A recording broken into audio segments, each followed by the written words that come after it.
Welcome to another edition of Intentional Conversations. On Intentional Conversations, we seek to interview leaders in men's ministries to help men grow spiritually and help leaders and pastors to reach men into today's culture, discussing issues men face every day. It is a program where a men's ministry leader interviews leaders in men's ministry. Hi, I'm Mike Sadlin, your host, and I thank you for joining us today. One of the purposes I do these podcasts for is to help men's leaders recognize the available resources as they engage the men of their church and community. When I began working in men's ministry 20 years ago as a local church leader, I struggled to develop a ministry that would speak into men's lives. Then someone told me about Robert Lewis's The Quest for Authentic Manhood. And over the years, as this study about manhood began making inroads into men's lives, another series was developed called 33 The Series. And we're going to spend some time in this episode talking about the 33 series and others that's coming out as a result of the 33 series. I'm pleased to have as my guest today one of the hosts of the 33 the series that you see each time you play the video, Tierce Green. Now, Tierce is a speaker, a writer, a discipleship consultant. He leads over 1,000 men each week called The Quest in the Woodlands, Texas. He is the creative and presentation team of the 33 series for Authentic Manhood, and you would be interested to know that 33 has reached over 1 million men around the world. Well, welcome, Tierce. I appreciate you being on the program today. Thank you so much, Mike. It's a privilege to be here. Oh, it's good to have you here, man. I've watched you on that video series so many times. I think I almost know you, but I know I don't really know you. But you have shared so much through those years of me watching the videos, and I appreciate you doing that. It's been an honor. But before we really get into the meat of our discussion today, I have a couple of questions I always like to ask all my guests, and I'm going to punch those to you if it's okay. Yep. And let you share with our listening audience how you may answer these things. So what is your favorite verse, Tierce? What is your life verse or maybe a verse that you hang your hat on in ministry or whatever the case may be? What is that verse, and why is that verse so meaningful to you? Well, I kind of go in seasons. And so right now in this season of life, it's Colossians 2, 6, and 7. It says, just as you received Christ, Jesus is Lord, continue to live your lives in him, rooted and built up in him, strengthened in the faith as you were taught, and overflowing with thankfulness. And one of the reasons that's especially meaningful for me today is I'm in the winter season of life. Mm-hmm. For me, I don't really think in terms of retirement. I always think of being strategically positioned for the next season. Yeah, so in this season of life, I'm learning that school is still in session for me. And as much as I think I might know about God and Jesus and the Bible, man, I've got a lot to learn about being the man he designed me to be, a husband, a dad, and just a follower of Jesus. And so I believe as long as we have breath in our body, we'll always have the opportunity to learn. And so and just as I received Christ by grace through faith, now I want to continue to live in him and be, send my roots deeper and be strengthened in the faith, et cetera, et cetera.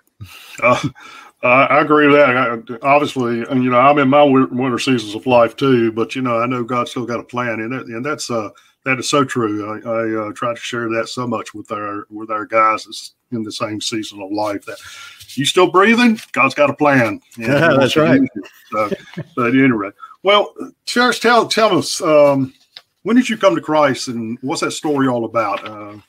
So I kind of grew up in church, if you understand what that means. When I was a little boy, my mom, I grew up with a single mom, but she put her faith in Jesus about a year before my dad died. And so church was being around, God's people and hearing the Bible taught was really important to her. And so I just kind of, was pulled into that and was very active in church, all the vacation Bible schools. I'm an old rock and roller, and so I was playing guitar in church, even writing Christian songs because I knew enough about God and Jesus and the Bible to do that. But I had only gone through the motions. I got baptized when I was about 12 because my cousin got baptized, but not because I'd put my faith in Jesus. It was just a lot of knowledge, knowing about God, being in church, but not really following Jesus. After the end of my freshman year of college, I had a summer job in Nashville and in the music industry. And God crossed my path with some true believers who just really showed me what it really meant to follow Jesus. And the thing that was compelling to me was this. They didn't have a lot of Christianese in their vocabulary. They weren't perfect, because none of us are. But Right. they just genuinely loved God and loved others. And it was through those relationships that the end of that summer, I put my faith in Jesus. How about that? How about that? That's a great word there. Thank you for sharing that so much. You know, the reason why I asked that is that every man has a story in itself, Yep. and it's interesting for other men to hear our walk into our relationship with Christ and understand that their story may be very similar to what our story is in some ways. And so I appreciate you sharing that. Well, let's talk a little bit about ministering to men and things. That's the reason why we're really here. But let me ask you this question, because I know you've talked to a lot of men. You have spoken to a lot of men in various venues, especially putting the video series together. Let me ask you the big question. What do you think is one of the issues or the biggest issues men face today? I think one of the things that I've seen actually for a long time, but even more so today, as men, we need somebody that we can trust, somebody that we can talk to, someone that we know will not judge us and condemn us, but we have the freedom to crack open our chest and share the deep thoughts in our heart. A lot of us, myself included, we tend to kind of play our cards close to the vest, and we're afraid to tell another man what we're thinking for a variety of reasons. We're thinking, man, if I reveal to you my innermost thoughts and fears and frustrations, what are you going to think about me? Right. A lot of times as Christian men, we think, wow, I must not really be a follower of Jesus if I'm having these thoughts. And that's not true at all. And so I think most men that I encounter don't really have those kind of trustworthy friendships where they can be transparent with another man. Yeah, I agree. You know, the interesting thing, and I went through that same thing for many years of my own life, is that when you run through particular struggles or particular thoughts, you think you're the only one that's going through that or having those kind of thoughts, and you question, what's wrong with me? What's wrong with me? That's true. And, you know, the Bible says the opposite. It says there's no temptation that's overtaking you except what is common to man. Right. And so Stu Weber, the author of Tender Warrior, a former Army Ranger, said that everything that's killing you is in the chest of every man you know. On some level it is. And I think my favorite quote that really clarifies this is something C.S. Lewis said. He said, true friendship begins when one person says to another one, "What? You too? I thought I was the only one." That's so true. You know, that's so true. Sometimes we get an eye-awakening scenario sometimes when we hear people tell our stories and realize that, hey, I'm not the only one dealing with that. So that's good. Let's talk about 33 series. How did that all come about? It's been around for years now, but how did that come about? Yeah. So we started creating volume 1 back in 2011-ish, I think. Prior to that, there was this incredible content that went around the world called Men's Fraternity. That was actually the name of a seasonal gathering for a group of men in Little Rock, Arkansas, at Fellowship Bible Church. Robert Lewis was the directional pastor there. They had a team teaching approach. There were 4 teaching pastors, but Robert was the directional pastor. His men came to him one day and said, hey, we need something for us as men so we can learn how to be the men God designed us to be. And Robert did what a lot of us pastors do. He created a Bible study for the guys to come to, just a normal Bible study. And at the end of it, they had 30 guys maybe go through it. Robert said, "Hey guys, is that what you needed?" And they went, "No, that ain't it." And he said, "Well, what do you want?" And they said, "Well, don't get us wrong. We love studying the Bible, but we want to know specifically how the principles of the Bible apply to us as men. and we want to know how we can put them into practice today in this century. And so he went back to the drawing board and he began to sketch out something called the Quest for Authentic Manhood. Mm-hmm. And just on that promise alone, they were going to study God's principles for manhood, and you're going to learn how to apply them. They had 300 men show up. Then the next year, 600 men. And then in the years after that, about 1,000 men were meeting weekly at 6:15 a.m. in Little Rock, Arkansas. And then that began to go around the world. But here's what happened. That content impacted me, and I know that's part of your story. And so, when I came to the Woodlands at a very large church with thousands of people coming, but we were only reaching a handful of men, I taught the Quest for Authentic Manhood to these guys. And again, we had tremendous response, 750 guys the first year, then 1,000 guys the following 6 years. It was amazing.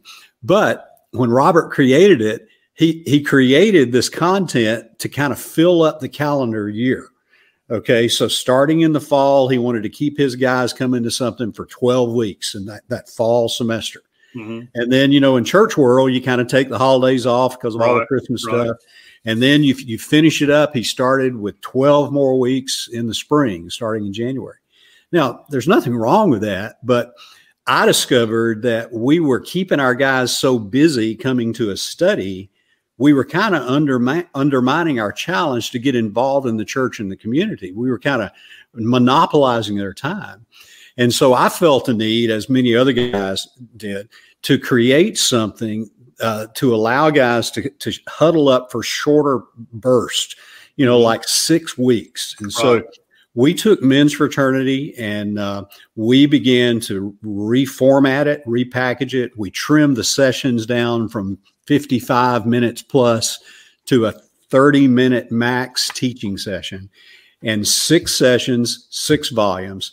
And so that allowed us, 33 allowed us to challenge men to huddle up for 6 weeks and then run the play, rather than let's meet every week till Jesus comes and just kind of study the Bible. It was like, let's learn what the Bible says, and we're going to create space for you to apply it. Does that make sense? Absolutely, it makes sense.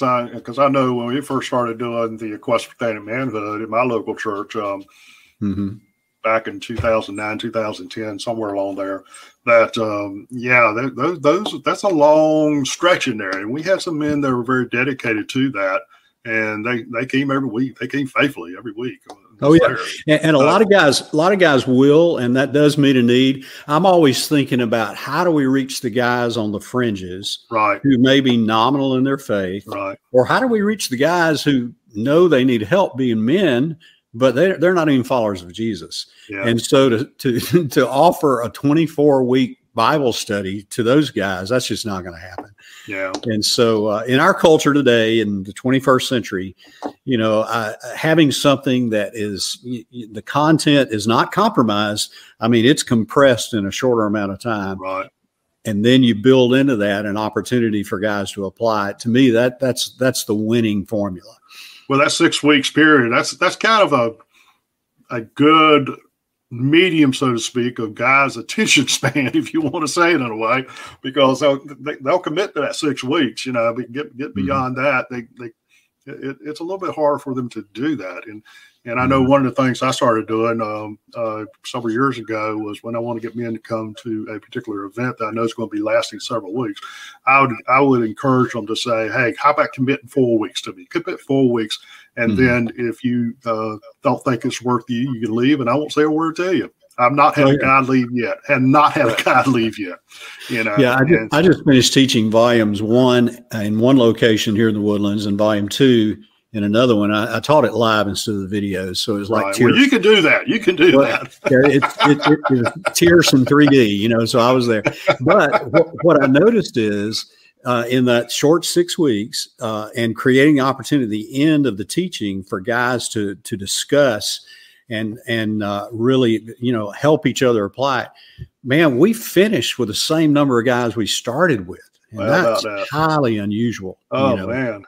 And so I remember when I first told our church we were going to pare things down from 12 weeks in the fall to 6, our lead pastor said, "What are you going to do with the rest of the time?" And I said, "Well, we're going to give guys some next steps to engage the church."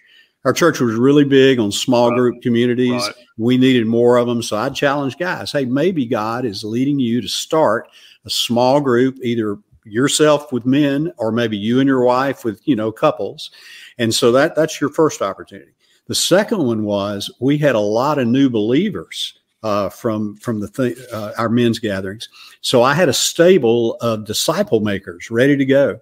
And I said this, I said, hey, maybe you just put your faith in Jesus, or you've just come alive to the call to disciple making, and you might need a personal spiritual trainer. Okay, that's what I call them. I didn't say you need a discipler. I said, maybe you need a personal spiritual trainer. So I said, so sign this list. Somebody will be in touch and teach you how to study the Bible, share your faith, how to pray, etc.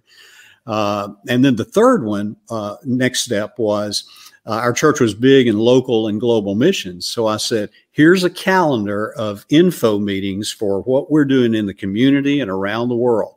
And maybe you want to invest eternally in one of these things. And so that began our strategy of huddling up for 6. And then toward the end of those 6, I would give them 3 next steps and either start a small group, get involved in one-on-one disciple making, or engage in a local or global ministry. Amen. Do you find when men go through these series, 6-week series, they have a greater desire to get out and take those next steps? A lot of guys do. They just don't know what they are. And so we have to, we're not dumbing it down. We just need to think like an outsider or think like a newbie and say, okay, how can we clarify for them what your next steps are? So a lot of guys will get pumped up, but they don't know what to do with that. So you just need to say, well, hey, here are 3 things you can do. That's one of the downsides to the men's gatherings like Promise Keepers and such. Man, it's a great experience to come and get pumped up and inspired, and you see hundreds of men, learning and worshiping Jesus. A lot of those guys are inspired. They go back to the local church. They don't know what to do with it. Their best attempt is to meet in Wednesday morning for prayer or Bible study, and you'll start with maybe 10 guys, and then now you've got the faithful 3, who are left. And so if you can really break it down and say, here are some practical next steps that you can do. Men are action figures, and so we need to create some action plans for men to follow. Well, that's interesting because a lot of times when I talk to men's ministry leaders and pastors and so forth, we tend to think of men's ministry as that Saturday morning breakfast, and don't think about it as an opportunity to speak into other men's lives or to help men to really put their hands and feet to work for Jesus. Yeah. And in fact, I had a statement made to me the other day, which kind of caught me off guard. I wasn't even prepared for it, really, to be honest with you. But somebody looked at me and says, "We're not worried about men's ministry in our church because men's ministry does not meet the needs of the people." And I was like, "What?" Okay. That kind of told me that you don't fully understand what men's ministry is all about. And so that's one of the things I've learned is that as you pour into men's lives, they begin to want to meet the needs of other people through various next steps. And so, I think we have to model it for them. We have to show them what it looks like, and you can do that in a number of ways. You can just put the spotlight on things other men are doing. You can tell stories, use technology, use video, post it, share it, show it. And another man will hear the story of what one guy's doing and he'll think, wow, I never thought about that. And then, God will inspire him to create something. I remember after we've been doing, we called our local gathering here in the Woodlands, we called it The Quest. You guys like that name. And so you got hundreds of guys coming, and I'm standing on the stage, and any pastor would love to look out and see a sea of men. And a lot of times that's how we evaluate success, is how many butts are in the seats, And but I always wanted it to be more than just attendance based. And so I remember standing on the stage with all these guys, and I said, guys, I love seeing hundreds of you in the room. I mean, man, it warms my heart. It's inspiring to me. But I would rather see half as many of you in the room and hear about twice as many of you out in the community taking initiative and leading things on your own. Right. And so I began to give some examples like, hey, why don't you just take some guys through what we just went through? I mean, you got the videos, you got a training guide, just the same thing we just went through, but you lead it. You huddle them up on your patio or in your favorite coffee shop or cigar shop or wherever, right. And you take initiative. And all of a sudden we begin to hear about these guys meeting in places like that all around the city. And I knew, okay, that's how you know the time in the room is working, when it transcends the room. Amen, man. Let me ask you one thing while you're talking about that, taking guys outside what you taught them that was in your group, and they going out, taking that next step and sharing with others. Can this series be effectively used on a one-on-one situation and not just in a group situation? Absolutely. And that was another thing that we modeled for guys. We said, hey, you can do this with a group of 6 buddies, mm-hmm. Or you and another 2, or maybe a Paul Timothy thing to where you go through this content together. Usually if it's one-on-one, I encourage the guys, okay, whoever you're taking through this, both of you agree to watch the 30-minute session and then come when you meet for coffee with your training guide so you can devote your entire time together discussing and processing and coming up with some strategic moves. Let's take a second here and just, or a couple of minutes, and just kind of break down what these 6 volumes are. Mm-hmm. Could you do that with me? Let me throw them out to you, each volume, and then you just give us a snippet of what that volume kind of covers. Could we do that? Oh, okay. Yeah. So volume 1 is a man and his design. Right. I mean, as men, we need a clear, compelling definition of biblical manhood. And so that's kind of the centerpiece of volume 1, a man and his design. Mm-hmm. And the guys who've experienced, whether it's men's fraternity or 33, man, you ought to know by now the definition of manhood is reject passivity, accept responsibility, lead courageously, invest eternally. Right. And so that's the centerpiece of volume 1, and that's a thread that runs through all the volumes. Volume 2 is a man and his story. A lot of times as men, we have unfinished business from our past. Could be because of a negative relationship with our dad or mom. We talk about wounds, the father wound, the mother wound. We talk about the all alone wound. That was a big one for me. It's like, man, I've got this. I don't need anybody's help. We talk about the heart wound. And the key is in dealing with these wounds is this. It's not in how someone else responds, whether it's your dad or your mom or whoever. The key to healing is in us taking responsibility. For me, with my story, okay, my dad was a ghost when he was alive, and he died when I was 10. And so, man, I grew up kind of angry in my teens and even my early 20s because of a dad who wasn't there. Yep. And so the way I dealt with that wound was to actually stand over his grave and kind of release him. Imagine that he struggled as a man himself. He did the best he could with a little knowledge that he had. And I just kind of released him. Now, I didn't get a response from my dad because he was dead. All right. And so the healing is not in somebody else's response, because you may not get the response you want, but the healing is in us taking responsibility. So that's volume 2, a man and his story. Volume 3 is a man and his traps. We're so busy sometimes we keep mowing weeds on the surface. But if you really want to take care of all that stuff, you got to go beneath the surface and attack the roots. And in A Man and His Traps, we identify 3 deep root idols, the deep root idols of comfort, control, and significance. And a lot of the stuff we're dealing with on the surface, it's not really an anger problem.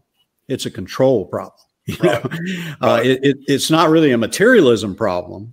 It's a significance problem. Okay. Yep. And so that's a man and his traps. Volume 4 is a man and his work. Work is not a curse. God gave man a work to do before sin entered the picture. It's just that once sin entered the picture, now work is hard. and we're going to sweat, we're going to labor, and it's going to be hard. But work is a noble calling, and we give men just a God's blueprint for work in volume 4. Volume 5 is a man and his marriage, and volume 6 is a man and his fatherhood. Now, and the cool thing is all 6 of these stand alone. So you don't have to do 1, then 2, then 3, then 4. If there's an acute need and your men, like say, man, men are struggling with traps in their life, and the repeat offenders with sin. Hey, jump into a man and his traps. If there's some issues with marriage or parenting, if you got some young guys and they're new dads, hey, jump into volume 6, a man and his fatherhood. It'll all make sense. If you don't really have a clear direction, well, start with volume 1 and just kind of take it, in order. Yeah, and you just made a comment, which I tell people a lot of times when they're talking about using the 33 series. I'm glad you emphasize that, is that they do each stand alone. You don't have to start at volume 1 and then work through volume 6. If you want to start volume 6 first, you can do that. Yeah, and that works out great. Super. Well, let's move on a little bit. We got some other things we need to talk about here. What is I know one of the things that you and I have talked a little bit about was Authentic Manhood Initiative. What's that all about? Okay, so I'm no longer a pastor at a church. For 25 years, I was a speaker and writer, and then I was speaking at a church here in the Woodlands. They invited me to join the staff. That's where all that stuff with all those hundreds of guys, I experienced and learned from. Then I was part of a church plant for about 5 years. Well, 3 years ago, I pushed away from the dock and got into a new boat called Authentic Manhood Initiative. It's a partnership with Authentic Manhood Global. So you'll see the same branding. The difference is with Authentic Manhood Initiative, I'm just making my full time available to anybody in the world to help train them and coach them on best practices. Because as good as 33 is, a lot of guys are not using the tool effectively. And so I spend a lot of time having conversations like you and I right now about strategy.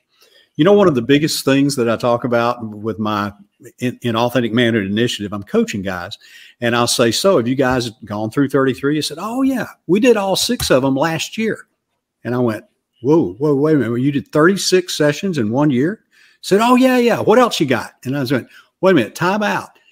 That's too much content in a short amount of time. Yeah. I said, let's talk strategy. Okay. You got to create space for guys to process what they're learning. Right. And so the first conversations I have with my Authentic Manhood Initiative meetings, whether it's on Zoom or face-to-face, is imagine if you just huddle them up for 6 weeks to learn, and then you challenge them to take their strategic moves and continue meeting with the guys they've developed friendships with and learn to flesh out their plan, their action plan. What if you did that and then maybe huddled up again in the spring? So you got several months there where you're not having a formal gathering, and rather than powering through all the content. So with Authentic Manhood Initiative, I'm coaching a lot of people on strategy. How do you take this great tool and use it effectively? And then I'm also coaching a lot of prison ministry teams, especially in Texas. We have 87 male facilities in Texas.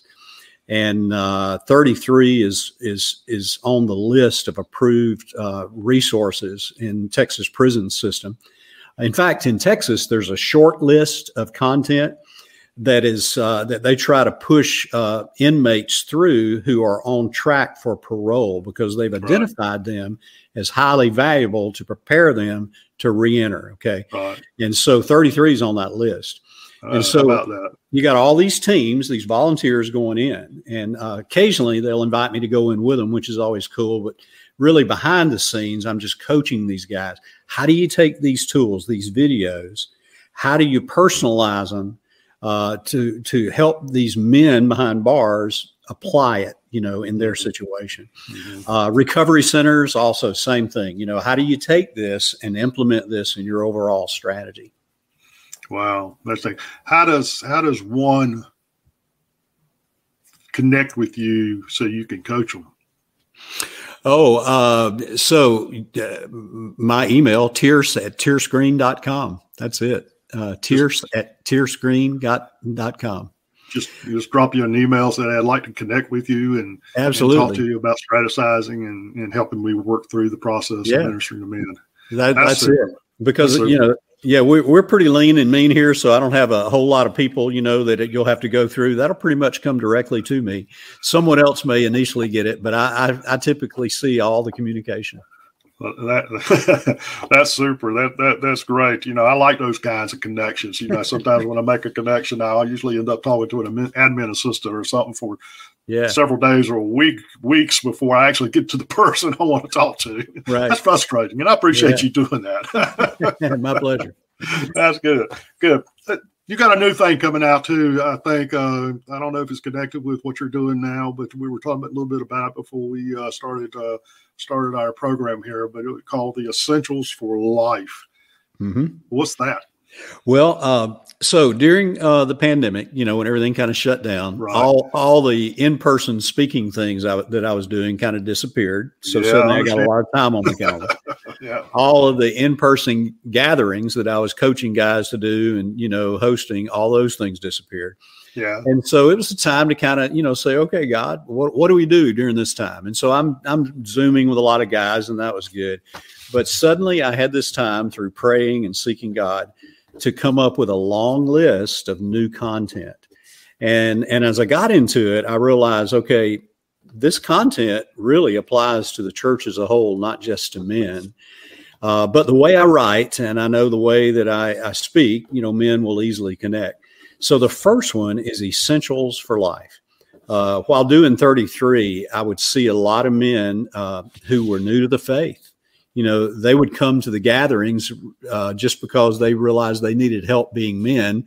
And then they'd realize, wow, the only way I can be the man God designed me to be is to have a relationship with God through Jesus. And so they're newbies. And then a lot of other guys would come to the realization that they weren't really disciples. They needed to grow in their faith. And so that's what Essentials for Life is. It's the basics of our faith. It's for newbies, rookies, and for veterans of the faith. Because remember, as long as we are alive, school is still in session. So it's an easily transferable tool to teach us how to build God's word into our life, communication with God. What is prayer and how do we pray? And what if you feel like your prayers aren't getting past the ceiling? How do we fix that? It talks about what it looks like to seek God with all your heart. We talk about community with believers and the importance of, God designed us to grow in the context of community with others. We especially put the spotlight on these are imperfect communities. Right. A lot of people are, don't want, it's like, hey, I love Jesus. I just don't care for his bride, the church. And it's like, well, hey man, you're not going to find a perfect church because churches are made up of people like you, and right. So, community is being involved in an imperfect, environment with others and growing. We talk about developing a life of generosity because, man, there's so much freedom in that. We talk about influence with others, how to be a friend of sinners and not isolate ourselves in church world. We talk about being a living sacrifice. And so there are 8 sessions, and there are 3 essential relationships: devotion to God, community of believers, influence with others. And that's what we spend our time talking about. How do I get into it? Well, we're in post-production now. So all the video teaching is complete. Those are, each session is about 25 minutes right now, but I want to add some personal stories because we learned from 33. Those are the things that really, connect with people. Oh, absolutely. Absolutely. And so before I got on this call with you, I was trying to work out, hey, okay, we got a block of time coming up. Can you be there? And so it's like herding cats. I've got about 10 people I want to get in the room and capture their stories. And plus our worship band at our church is writing some music of their own. And so the last session is a little shorter, and I want to have a short time of worship in there. So it's going to be teaching, the videos, the workbooks will be available. But here's the cool thing, Mike. I decided, call me crazy, but we're going to give it away. So we have an app called Good Feed Media. Good Feed Media. Now it's available now on the Apple Store and also Google Play. there's not a lot on there. The first thing that will be on there in January, end of January, will be Essentials for Life. And so you'll go there and you'll click, series. There, Essentials for Life will pop up in the end of January. Each session on video, you can stream it for free. Each session will have a button you can push for notes, and that's the digital outline. So just like you had a workbook in your hands, it'll be in your phone or on your iPad, and you'll have spaces in there. You can record your thoughts, your strategic moves. How about that? That'll sync up with all your devices. And so we're going to put that out there, make it free. And people will have an option to help us keep it free by paying it forward, but we're not going to, no one's obligated to pay anything, Yeah. So I could go out on one of the app sites right now and just type in Good Feed Media and be able to load that up on my digital device and be able to get some encouragement through that right now. And then what's on there that right now is just some placeholders. I've learned a lot about apps for Apple to approve it and Google Play to approve it. You have to have the framework populated with something. And so I've just populated it with some of my, standalone messages and a short, really mini series that was on my YouTube site. But end of January will be the first full-blown quality produced series like 33, the quality of 33, and that will be Essentials for Life. And then we'll begin working on the next two, which will be Life Interrupted, how to find peace in the midst of trouble. The third one will be Pendulum, the danger of overcorrecting. And so, and then I've got a list of a bunch more. I'm just praying I can stay alive till Jesus comes and until I finish. He's got these thoughts in your head. He's evidently got a plan for you to do and complete out. That is super.